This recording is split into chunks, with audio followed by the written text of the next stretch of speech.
Oke, selamat datang kembali Ibu Bapak sekalian. Jadi alhamdulillah ini tadi istirahatnya sebentar karena isoma ya. Jadi mau minum, makan, sholat, makan, minum, sholat, itulah pokoknya. Sekarang langkah selanjutnya adalah yang harus kita lakukan. Langkah selanjutnya yang harus kita lakukan tadi mulai dari setting-setting terakhir sampai absen sudah. Sekarang kita tambah lagi terkait bagaimana caranya membuat penugasan untuk anak-anak ya.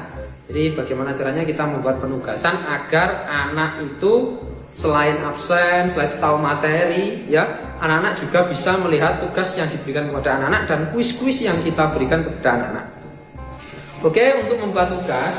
Jadi di sini tadi ketika default membuka awal akan ada 4 topik ya, akan ada 4 topik dan di sini tadi 3 topik sudah kita pakai.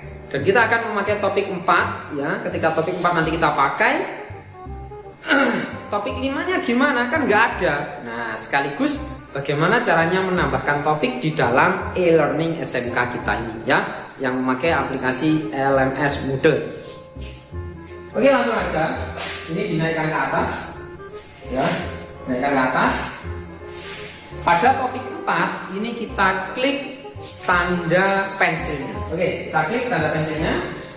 Kita ubah namanya jadi penugasan. Oke, penugasan. Untuk menyetujuinya seperti tadi Bu Bapak ya, kita tekan enter. Oke, kita enter.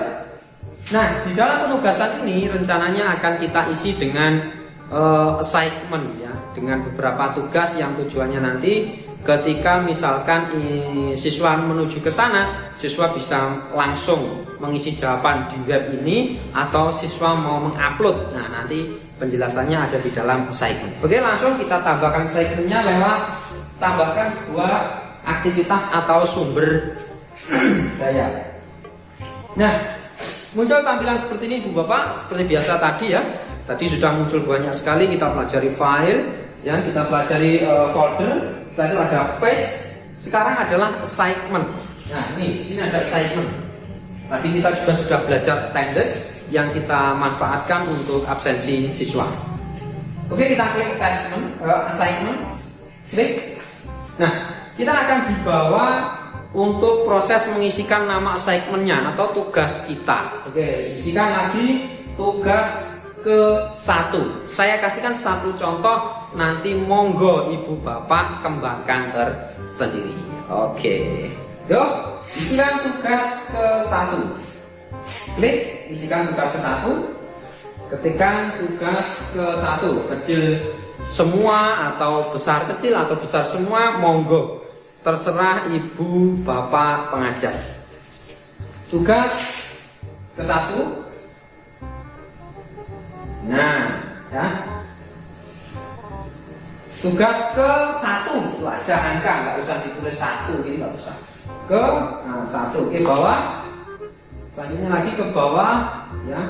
Sekarang description, coba diklik di sini deskripsinya. Nah, deskripsi ini ingin dipakai enggak? Maksudnya ingin kita tampilkan ke siswa atau tidak, ya.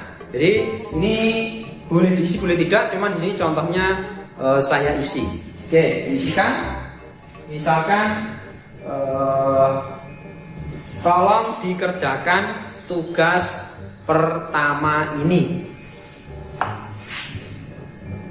Tolong ya dikerjakan tugas pertama ini. Oke, ya.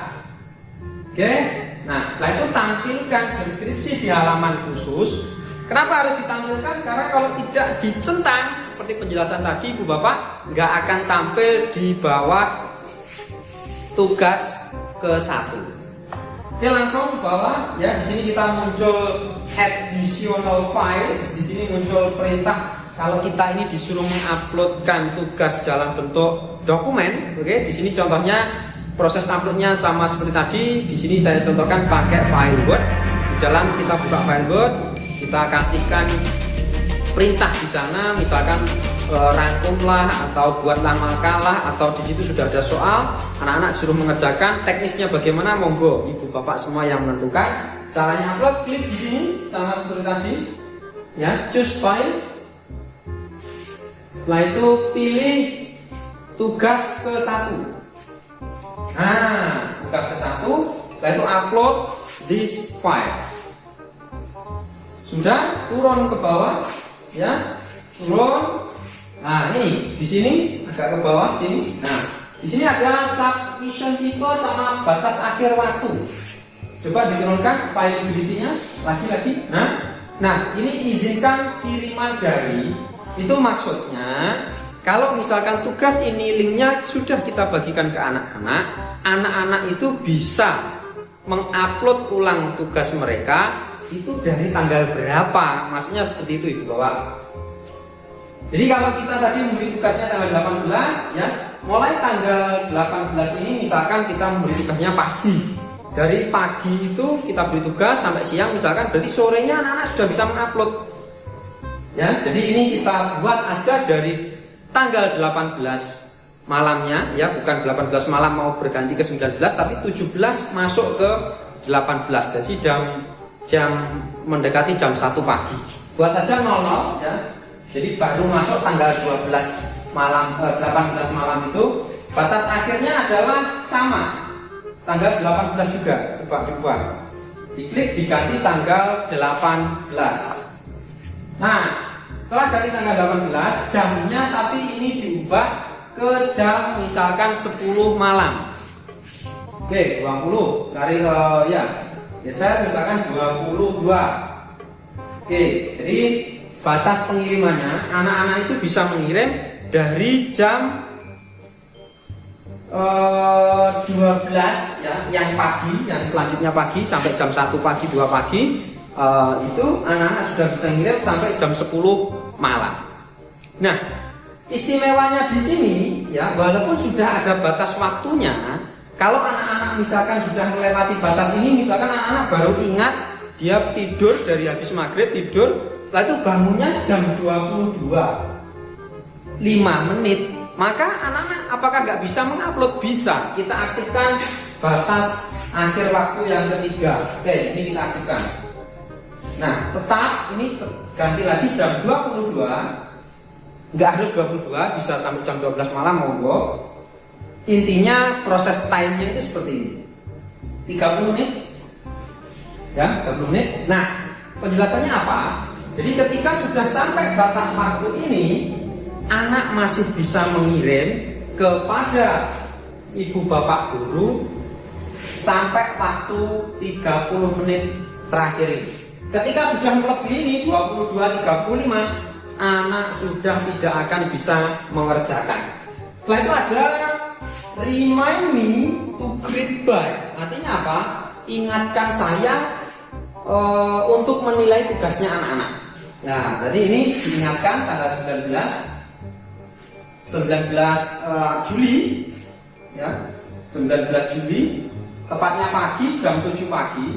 Jadi kita siang memberi tugas anak, malam anak mengumpulkan juga. Misalkan paginya kita diingatkan sama sistem, oi kilo anak-anakmu harus ngumpulin tugas nilainan. Nah, itu adalah contohnya Ibu Bapak. Selanjutnya, oke, naik ke atas, kita pilih submission tipenya. Nah, di sini ada submission tipe ada dua. Yang satunya teks daring, yang satunya adalah pengiriman berkas. Teks daring apa Ibu Bapak? Teks daring ini kalau misalkan kita checklist, kita nyalakan, efeknya ke siswa. Jadi ketika siswa sudah membuka tugas kita ini, siswa langsung bisa menjawab ke sana. Kalau kita menginginkan jawaban singkat, ya misalkan tahu goreng itu enak, renyah atau empuk. Nah, jawabannya singkat-singkat seperti itu. Misalkan apakah yang dimaksud dengan singkatan misalkan BPUPKI, misalkan seperti itu. Jawabannya singkat. ASEAN kepanjangan dari, nah itu singkat sekali. Berarti bisa menyalakan teks daring. Tapi kalau kita menginginkan anak-anak itu aktif, ya artinya saya ingin anak-anak itu nanti mengupload file, bisa berupa dokumen atau gambar. Kalau saya lebih dominan suka yang pengiriman berkas. Jadi ketika misalkan anak kita beri tugas, bagi yang punya laptop bisa mengumpulkan via dokumen, ya nanti bisa kita pilih di sini tipe berkasnya nanti bisa kita pilih apakah yang bisa diupload itu dokumen, video, sampai gambar. Nah, bagi yang punya laptop bisa mengumpulkan lewat video, tapi yang tidak punya laptop, paling tidak punya usaha bisa nulis di buku, setelah itu difoto, diupload ke sini. Aplikasinya lengkap Ibu Bapak, sangat mudah sekali. Makanya program ini benar-benar sangat saya dukung. Kenapa? Karena ini sudah solusi bagi anak-anak yang banyak yang curhat ke saya. Ngelantur jadi kemana-mana. Langsung aja Ibu Bapak. Oke, di sini jumlah maksimum berkas yang dikirim. Ya, berkasnya yang dikirim jumlahnya berapa? Misalkan 2 kali penguploadan, 3 kali penguploadan, gitu aja. Ya, bisa di Ibu Bapak tentukan sendiri. Selanjutnya ukuran maksimum pengiriman. Nah ini yang harus dibatasi Ibu Bapak. Untuk apa? Untuk membatasi penggunaan server kita biar nggak terlalu banyak menyimpan berkas-berkas yang Ibu Bapak upload. Kenapa? Karena servernya masih kecil. Jadi secara otomatis ini tolong dibatasi ya, paling tidak sampai 10 MB. Karena gambar itu 1 kali foto paling nggak cuma 2 sampai 3 MB. Kalau misalkan 2 kali foto ya 6 MB masih sisa. Oke, ini diklik, diubah jadi 10 MB. Nah, kita pilih yang 10 MB ya, sudah. Setelah itu di bawah kita klik pilih. Pilih ini kita memberikan pilihan kepada sistem bahwa kita itu hanya menerima file yang berupa klik pilih. File yang berupa ini Ibu Bapak. Ya, jadi bisa ada arsip file ya, ada audio file, setelah itu ada dokumen, ada file gambar ya, picture. Ini centang aja yang dokumen.